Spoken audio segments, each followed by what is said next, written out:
আসসালামু আলাইকুম প্রিয় দর্শক, আপনাদের নিশ্চয়ই মনে আছে এবছরের 17 ফেব্রুয়ারি তারেক রহমানের সরকার দায়িত্ব গ্রহণ করেছিল। মানে 12ই ফেব্রুয়ারি নির্বাচন হয়েছিল, তাদের বিজয় হলো, তারপর শপথ গ্রহণ সব মিলিয়ে 17 তারিখে দায়িত্ব হস্তান্তর হলো।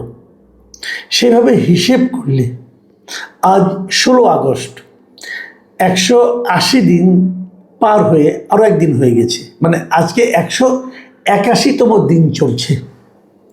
এবং আমরা জেনেছিলাম, তখন তারেক রহমান সাহেব নিজেই ঘোষণা করেছিলেন, উনি 180 দিনের একটা লক্ষ্যমাত্রা নির্ধারণ করেছিলেন যে 180 দিনে তিনি কিছু করে দেখাবেন। এবং আমরাও মনে করি যে হয়তো খুব শিগগিরই উনি একটা জনগণের সামনে আসবেন, একটা প্রেস ব্রিফিং করবেন, অথবা প্রেস কনফারেন্স করবেন, অথবা জাতীয় উদ্দেশ্যে ভাষণ দিবেন, কিছু একটা করবেন, করে উনি জানাবেন যে এই 180 দিনে উনি কি কি করতে চেয়েছিলেন এবং কি কি করতে পেরেছেন। আমরা প্রত্যাশা করব যে উনি বলবেন এই 180 দিনে তার সরকারের কি রিপোর্ট কার্ড, এটা আমরা একটু দেখতে চাই যে কোন কোন ক্ষেত্রে উনি ভালো করেছেন, কোন কোন ক্ষেত্রে উনি খারাপ করেছেন, কোন কোন ক্ষেত্রে ভালো করার জন্য কাদেরকে উনি প্রশংসা করবেন এবং কারা খারাপ করেছেন তাদেরকে উনি নিন্দা করবেন অথবা তাদের দায়িত্ব থেকে সরিয়ে দেবেন। আমরা আশা করব যে উনি সবচেয়ে কম ভালো যারা করেছেন অথবা যারা খারাপ করেছেন, যাদের নিয়ে সমালোচনা হয়েছে, যাদের ব্যাপারে সাধারণ মানুষের মধ্যে এক ধরনের রিজার্ভেশন তৈরি হয়েছে, তাদেরকে উনি দায়িত্ব থেকে সরিয়ে দেবেন। অনেক বড় দল, অনেক নেতা আছে এই দলে। এমপি সাহেব আছেন প্রায় 209 জন তো নির্বাচিতই হয়েছেন, তারপরে আরও আছেন 35-36 জন যা নাকি নারী নেতৃত্ব এসেছেন। কাজে অনেক নেতাও আছেন। আপনি নিঃসন্দেহে ঘুরিয়ে ঘুরিয়ে অন্য কাউকে দিয়ে ট্রাই করতে পারেন। যদি এটা আপনি করেন, আমি মনে করি আপনার মন্ত্রিসভার উপর আপনার একটা নিয়ন্ত্রণ প্রতিষ্ঠা হবে। নয়তো তারা মনে করবে এই যে এই লোক তো কিছু বলে না, আমি ভালো করি আর বন্ধ করি, কেউ কিছু বলে না। এটা কিন্তু আসবে। কাজেই আমরা আশা করব 2-1 দিনের মধ্যেই ওনার কাছ থেকে সেই ধরনের একটা রেসপন্স পাওয়ার। এবং আমি আসলে আশা করেছিলাম যে উনি হয়তো এই প্রস্তুতিটা আর একটু আগে নেবেন এবং 180তম দিন পার হওয়ার পরেই উনি জনগণের সামনে আসবেন। কিন্তু এখন মনে হচ্ছে যে উনি একটু দেরি করছেন। মানে হয়তো সেভাবে প্রস্তুতিটা ছিল না, হয়তো সেভাবে চিন্তা করেননি। তবে এই চিন্তা না করাটাও, ঠিক সময়ে প্রকাশিত করা না করাটাও, এটাও আমি মনে করি যে এটা খুব একটা ভালো উদাহরণ তৈরি হলো না। যাই হোক, তারপরও আমরা আশা করব যে উনি খুব শিগগিরই একটা কিছু বিশ্লেষণ দেবেন। তো এর মধ্যে আমরাও কিন্তু কিছু করেছি। আমরাও কিন্তু সরকারের একটা রিপোর্ট কার্ড তৈরি করেছি। হয়তো আপনারা বলবেন যে বেটা জনগণ তুই কে সরকারকে বিচার করার? সমস্যা কি জানেন? সরকারে যারা থাকেন তারা সব খুব জ্ঞানীগুণী লোক, তারা খুবই ক্ষমতাধর লোক, তারা চাইলেই অনেক কিছু করতে পারেন।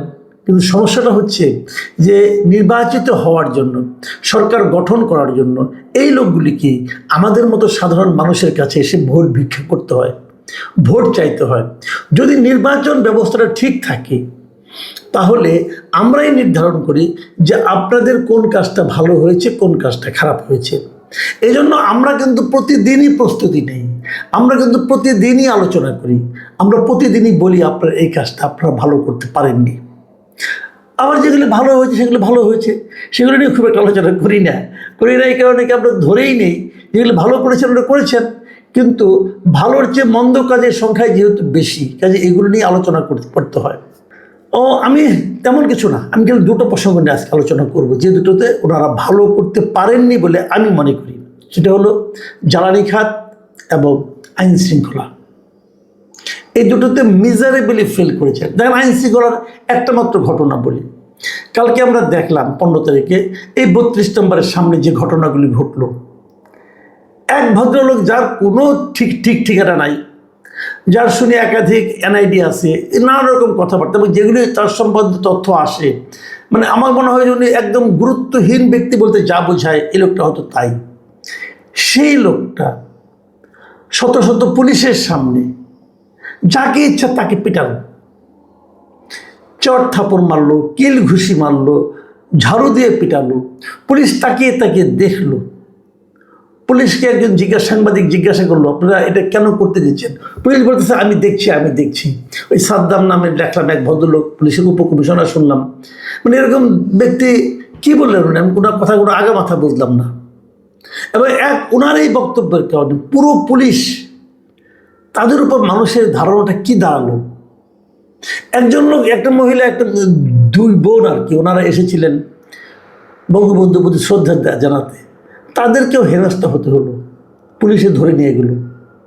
আমি একটা জিনিস বুঝি না, এই যে এই মব দিয়ে তো ইউনূস সরকার দেশ চালিয়েছে।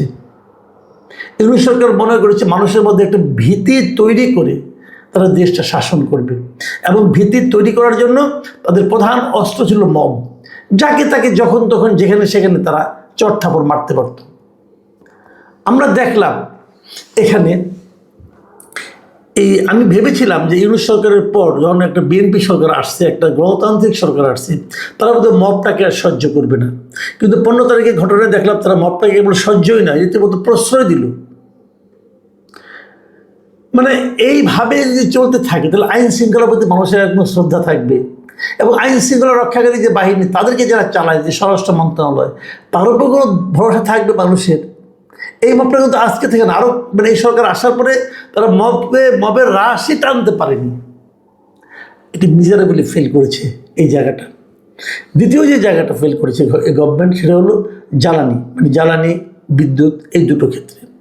আমরা দেখেছি দুদিন আগে এই জ্বালানি এবং বিদ্যুৎ মন্ত্রী তিনি বলেছেন যে ওনার অপেক্ষা করা ছাড়া আর কোনো উপায় নেই, বরঞ্চ এখন লোড ম্যানেজমেন্ট ওনাকে করতে হবে, লোডশেডিংটা করে ম্যানেজমেন্ট করবেন। আমি প্রস্তাব দিয়েছিলাম, আপনি লোডশেডিং ম্যানেজমেন্ট করেন, কৃষককে যতক্ষণ বিদ্যুতের না দিয়ে অন্ধকারে রাখবেন, ঠিক ততক্ষণ আপনাদের মন্ত্রী পাড়ায়, মন্ত্রীদের ঘরে এবং সচিব, মন্ত্রী, আমলাদের ঘরে আপনি বিদ্যুৎবিহীন অবস্থায় রাখেন। যদি সেটা করতে পারেন, সেটাই হবে ম্যানেজমেন্ট। আর যদি আপনি ম্যানেজমেন্টের নামে নিজেদেরকে 24 ঘন্টা বিদ্যুতায়িত রাখেন, মানে বিদ্যুৎ সংযোগ দিয়ে রাখেন, এবং কৃষককে 12 ঘন্টা 13 ঘন্টা আপনি বিদ্যুৎ ছাড়া রাখেন, সেটা কিন্তু আর ম্যানেজমেন্ট বলবে না, সেটাকে লোকে বলবে যে একচোখা নীতি এবং জনবিচ্ছিন্নতা, জনগণকে গুরুত্ব না দেওয়া, লোকে এটা বলবে। আমি কালকেই দেখলাম যে বিদ্যুৎ মন্ত্রী যে কথাগুলি বলেছেন, যে কারণে উনি বিদ্যুৎ দিতে পারছেন না, সেই কারণগুলি সম্ভবত উনি প্রধানমন্ত্রীকে কনভিন্স করতে পেরেছেন, এবং প্রধানমন্ত্রী হয়তো ওনাকে বিশ্বাস করেছেন। আমরা ছোটোবেলায় কিছু ঘটনা বলি, ছোটোবেলায় যখন পরীক্ষায় খারাপ করতাম না, বাসায় আসলে পরে বাবা মা ধরতো যে কি তো পরীক্ষা খারাপ হলো, আমরা নানা রকম অজুহাত দিতাম, বলতাম কি যে এই স্যার তো আমাদের সিলেবাসের বাইরে থেকে প্রশ্ন করছে, মানে আমাদের যেগুলি পড়িয়েছিল তার বাইরে থেকে প্রশ্ন করছে, এই জন্য পারিনি, অজুহাত দিয়ে দিলাম একটা। আবার অন্য একটা অজুহাত দিতাম যে স্যার ইচ্ছা করে প্রশ্নটাকে ঘুরিয়ে দিয়েছে, এই জন্য আমরা পারি নাই। তো কোনো বাবা মা সেটাকে মেনে নিত, বলতে হ্যাঁ আমার ছেলে তো ঠিকই বলেছে, কেন স্যার এরকম করলো। কিন্তু আবার কোনো বাবা মা, বিশেষ করে আমি আমার বাবা মার কথা বলতে পারি, আমার বাবা খালি একটা কথাই বলতো যে তুই যে রেজাল্ট, তুই যে প্রশ্ন উত্তর মানে ভালো করতে পারস, তুই যে কম নাম্বার পেয়েছ, তো তোর ক্লাসের সবাইকে কম নাম্বার পেয়েছে, ওই জায়গায় যেয়ে কিন্তু আমরা ধরা খাই দিতাম। তা আমরা বলতে পারতাম না, আব্বা বলতেন যে যদি প্রশ্নটাই ঘুরিয়ে দিবে তাহলে সবারই পরীক্ষা খারাপ হতে পারে, যদি সিলেবাসের বাইরের থেকে প্রশ্ন হয় তাহলে সবারই পরীক্ষা খারাপ হবে, কেউ ভালো করলো তুমি খারাপ করলা, এটা তো ভাই অজুহাত হলো। তো আমি এই কথাটা বললাম এই কারণে যে বাবারা বিশ্বাস করবে, সে বাবারা কিন্তু আসলে প্রতারিত হবে নিজের সন্তানের কাছে। আমাদের প্রধানমন্ত্রী যদি বিশ্বাস করেন যে এটা সে সম্ভব না, তাহলে আমি বলবো উনি প্রতারিত হয়েছেন ওনার মন্ত্রীর কাছে। আপনি আমাকে একটা কথা বলেন, পৃথিবীর অবস্থা কি খুব ভালো সবসময় ছিল, খালি এই বছরই খারাপ হলো? আগে কোনো যুদ্ধ হয়নি, আগে তেলের ক্রাইসিস হয়নি, আগে গ্যাসের ক্রাইসিস হয়নি, ম্যানেজমেন্টের ব্যাপার। আচ্ছা, আমাকে ওই দিন একজন বলছিল যে অগাস্ট মাস তো খুব চাহিদা একটু বেশি থাকে, তাই আমি ওনাকে বললাম ভাই অগাস্ট মাস কি একমাত্র এই বছরই আসছে? গত বছর অগাস্ট মাস ছিল না? গত বছরকে সূর্য অনেক গরম দেয়নি আমাদেরকে? তার আগের বছর আপনি বলেন না যে গত 10 বছর, গত 15 বছরের মধ্যে এই ধরনের ক্রাইসিস হয়েছে কিনা? তো এটা কি বিএনপি সরকারকে ব্যর্থ করার জন্য আন্তর্জাতিক ষড়যন্ত্র চলছে? আমি জানি না, আমি কিন্তু অত এক্সপার্ট না, আমি সাধারণ মানুষ, আমি সাধারণ মানুষের প্রশ্নটাই করছি। একটা সিএনজি চালক, থ্রি হুইলার যারা চালায়, তাদের কাছে যে জিজ্ঞাসা করেন গ্যাসের কি অবস্থা, তারা কিভাবে গালাগালি করে শুনেন একটু। আমি মাননীয় প্রধানমন্ত্রীকে বলবো যে আপনি আপনার লোকজনকে পাঠিয়ে বলেন যে ওই গালাগালিগুলো রেকর্ড করে নিয়ে আসো, আমি একটু শুনি, দেখি আমার সহ্য ক্ষমতা কি পরিমাণ। একটু বলেন না ভাই। আপনি তো এখানে স্তুতি শুনছেন, আপনি কেবল অজুহাত শুনছেন। স্তুতি এবং অজুহাতে বিশ্বাস করবেন না প্লিজ, তাহলে প্রকৃত সত্য থেকে আপনি দূরে সরে যাবেন। দেখুন, আজকে দেখলাম আমাদের অর্থমন্ত্রী আমির খসরু মাহমুদ চৌধুরী, তিনি একটা কথা বলেছেন। আমি একটা নিউজ বলি, উনি কী বলেছেন। নিউজটা হলো, আমাদের হাতে কোনো জাদু নেই, সময় লাগবে 2 বছর। গ্যাস সংকট নিয়ে অর্থমন্ত্রী, ভেতরে আর পড়ার রুচি নাই। আমি শিরোনামটা পড়লাম, এটা মানব জমিন পত্রিকার শিরোনাম। মানে উনি বলতে চাচ্ছেন যে 2 বছর সময় লাগবে, আমার হাতে কোনো জাদু নাই। তো জাদু নাই, তাহলে মঞ্চে উঠেছেন কেন? ওটা তো জাদু দেখানোর মঞ্চ, ওখানে গিয়েছেন কেন আপনি? আপনার উপর ভরসা করে তো আপনাকে ওখানে পাঠিয়েছে, আপনি পারবেন, আপনি তো পারেন নাই। কেন পারেন নাই এই কাহিনী ভাই আমাকে শোনায়েন না। আপনি দায়িত্ব নিয়েছেন, আপনি কিভাবে পারবেন, কিভাবে পারা সম্ভব, এটা আপনাকে উদ্ভাবন করতে হবে, আপনাকে খুঁজে বের করতে হবে। আপনি 2 বছর বললেন, 2 বছরকে দেশের মানুষ না খেয়ে থাকবে, 2 বছরকে দেশের মানুষ গ্যাস চালাবে না, 2 বছর দেশের মানুষের গ্যাস লাগবে না। কোনো সরকারের লোক, কোনো মন্ত্রী যদি এইভাবে কথা বলে, তার মন্ত্রিত্বে থাকার আর বিন্দুমাত্র নৈতিক অধিকার নাই। আপনি পারছেন না, আপনার সমস্যা। পৃথিবীর অন্য কোনো দেশের মন্ত্রী এরকমভাবে কথা বলে কিনা একবার দেখে আসুন। না পারা কোনো বাহাদুরি নয়, না পারা লজ্জার, না পারা ব্যর্থতার, না পারা অপমানের, এবং সেটা ব্যক্তি জীবনেই এইগুলি।